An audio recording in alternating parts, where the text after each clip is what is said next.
We have seen with our own eyes that nothing will change Hamas's ideology. Nothing. Not the rehabilitation of Gaza, not economic incentives, not any promise of a brighter future. The UN tried. The US tried. Many of you tried. But everyone failed.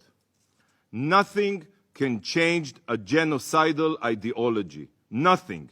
There is only one solution to curing a cancer, and it is the evisceration of every cancerous cell. The international community has poured billions of dollars into Gaza, and it all went to Hamas's war machine and its subterranean city of terror. Abundant resources and aid destined for the people of Gaza were squandered by these barbaric terror monsters. Every inch of the Gaza Strip has been exploited for Hamas's violent goals. To Hamas, Gazan civilians are nothing more than cannon fodder, human shields who in death become pawns for Hamas's libelous propaganda campaign.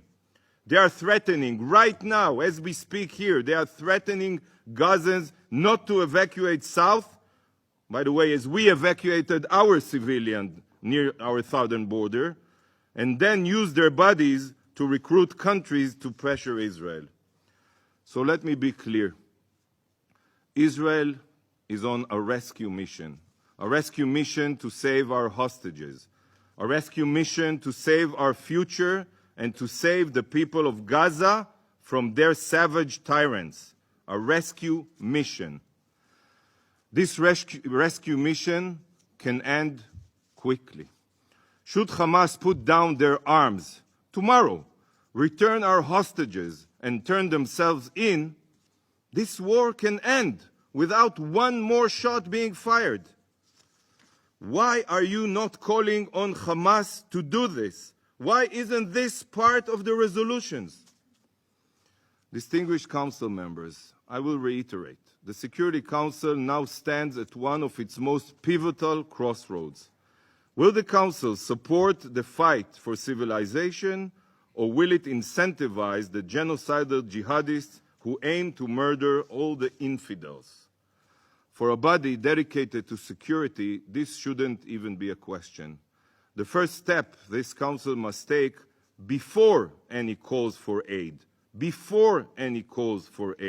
calm or restraint, is to designate Hamas as the murderous terror organization that it is, just as the Council did with ISIS and Al-Qaeda. Secondly, and no less important, this Council must support Israel's right to defend itself. But supporting this right doesn't mean echoing empty words. It means standing in solidarity with Israel in our rescue mission to obliterate Hamas's terror capabilities.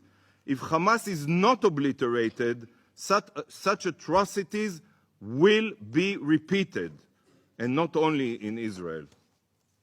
Supporting Israel's right to defend itself means supporting Israel's goal of eradicating these cancerous jihadists. Israel, dear colleagues, is a law-abiding country that upholds international law. We are facing, as you all know, a genocidal terror group that doesn't even recognize the existence of international law. It must be remembered by the Council.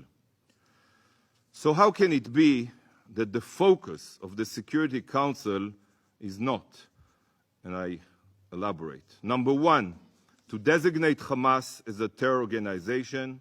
Number two, to hold Hamas fully and solely accountable for the situation in Gaza.